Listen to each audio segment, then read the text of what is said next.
But 63 today.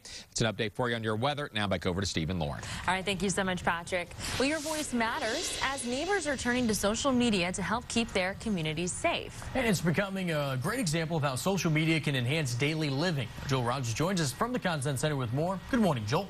Hey, good morning, guys. They're managed by the people who live in your community, and its goals are to keep you informed, safe, and connected. I'm talking about those neighborhood group Facebook pages, a very important tool for people living on your street and the officers who patrol it. I don't know about you, but where I live, we have these closed Facebook groups designed to connect neighbors to each other.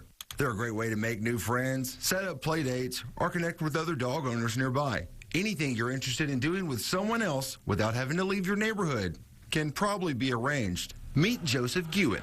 I'm a resident of South Highland and on the South Highland page as well, Facebook page. In 3 different instances, social media has absolutely played a part in returning valuable things to me. 2 of those came when Guin's 16-year-old Cocker Spaniel went missing. She's incredibly sneaky. She's very stealth, and like if she gets out, she could be gone for a while because she's an old dog. People that see it on the page, snapshot it, send it to me. Is this Zoe? Is this, such and such?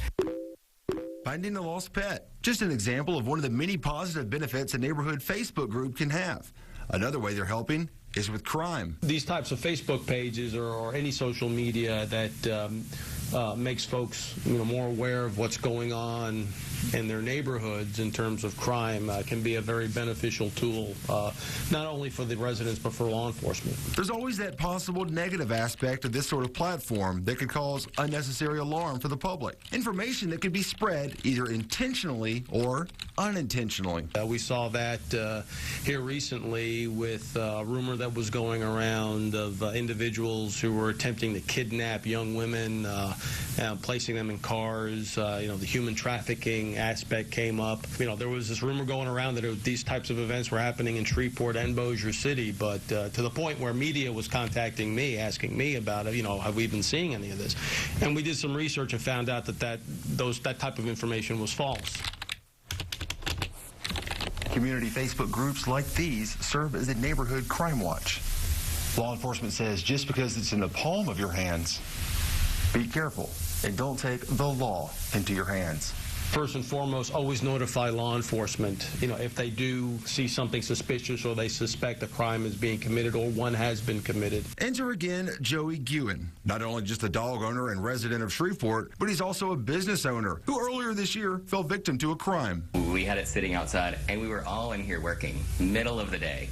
And I made eye contact with this guy that was like kind of going back and forth in front. And then all of a sudden he just hopped on the bike and took off. Guin notified the police and posted the account to social media. Then one day we came in to work and we had a flood of phone calls, text messages from our social media, from our clients, all stemming from the South Highland Facebook page. An off-duty member of the Shreveport Police Department saw the post on the Facebook group page. Even by the time we got all those phone calls, by that time the Shreveport Police had already seen it, and somebody had recognized it that had been in here that was a member of the Shreveport Police Force, sent that to us, and then tracked it down himself, picked it up from the person that, whose home it got dumped at. The bicycle is now back home, sitting outside the Joseph Guin salon.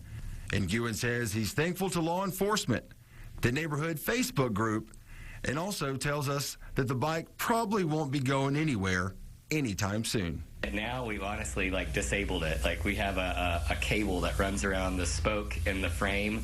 So if you attempted to get on that bike, you would only make one good turn before you fell over. So now it's purely decorative, but it's sure not going anywhere. With an active and engaged neighborhood Facebook group, neighbors can help one another, provide information to law enforcement, and do it all from the palm of their hand.